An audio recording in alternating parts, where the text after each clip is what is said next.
Bonsoir à tous.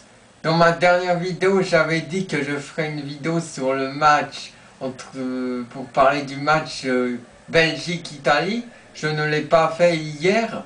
Je m'excuse de ça. Mais pour me rattraper, je vais juste faire un petit résumé. Je vais juste donner le résultat. C'est l'Italie qui a gagné avec 2 buts à 0, qui a gagné sur le score de 2 buts à 0 face à la Belgique. J'ai trouvé la Belgique descendre, mais je vais surtout parler vu que hier il y a eu un match important, je vais vous parler du match Portugal-Islande qui s'est soldé sur le score de 1 but partout. Et ben là, franchement, je vais pousser un sacré coup de gueule envers l'équipe du Portugal. Mais bah oui, mais comment peut-on ne marquer qu'un but quand on arrive à mettre 26 tirs dans le match? Avec autant de tirs dans ce match, comment on ne peut mettre qu'un but? Il y a vraiment un problème offensivement côté portugais. Ils avaient des occasions et tout, mais il y a eu plein de tirs notamment qui n'arrivaient pas à les cadrer. Il y a eu seulement 9 tirs cadrés sur 26 tirs portugais. C'est très faible. C'est très inquiétant. C'est pour l'animation offensive portugaise, il y a un gros problème de ce côté-là. Parce qu'ils vont pourtant dominer le match. Ils semblent avoir la maîtrise des ballons en première période. Ils ont mis un but, mais c'est pas suffisant. Ils devaient mettre au moins 2 ou 3 buts à la mi-temps, là, face à l'Islande. Franchement. Et l'Islande, en début de seconde période, a réussi à égaliser. Et puis après, le Portugal est allé moins bien. Et ils ont eu quelques autres occasions, mais sans être trop dangereux. C'est bien dommage parce que j'étais pour cette équipe portugaise. Parce que j'apprécie beaucoup cette équipe portugaise en dehors de l'équipe de France. L'équipe Portugal fait partie de mes 5 équipes favorites en dehors de l'équipe de France. Donc je trouve dommage que le Portugal n'ait pas remporté. Je pensais même que le Portugal allait emporter très largement face à l'Islande. Et ben je me suis bien planté, mais ça c'est à la faute des attaquants portugais qui ont été pas terribles. Surtout Cristiano Ronaldo, on l'attendait beaucoup évidemment parce que c'est le joueur star de l'équipe.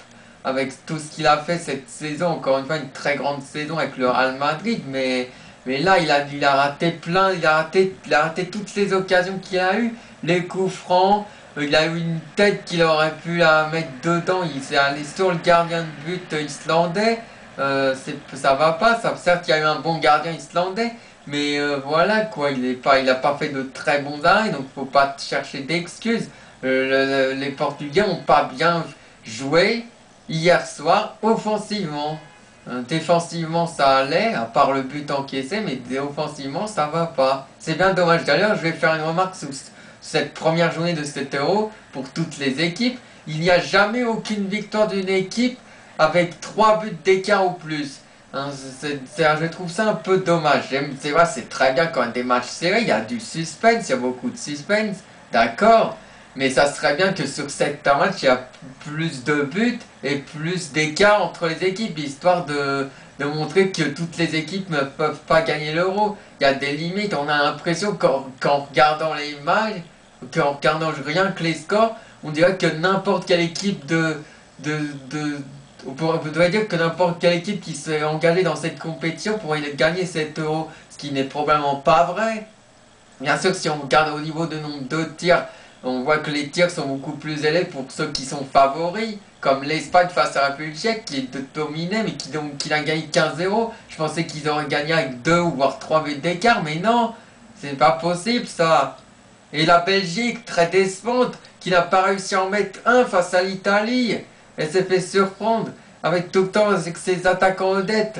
Eden Hazard, Kevin De Bruyne, Dries Mertens, Lukaku, Origi.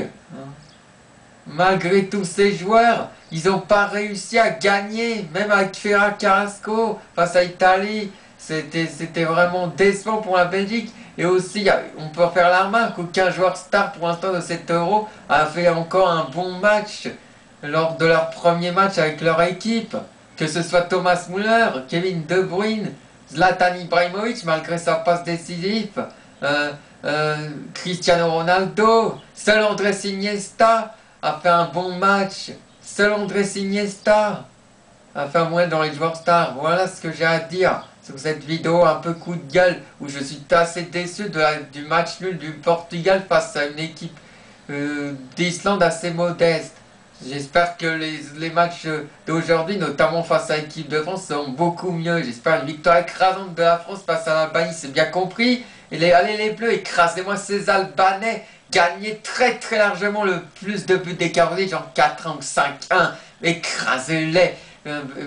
Humiliez-les, ces Albanais. Ne pas de pitié pour les Albanais. Allez les Bleus, allez les Bleus, allez les Bleus. Sur ce, ciao, ciao, ciao les amis. Et à demain pour la vidéo sur France-Albanie, Albanie-France.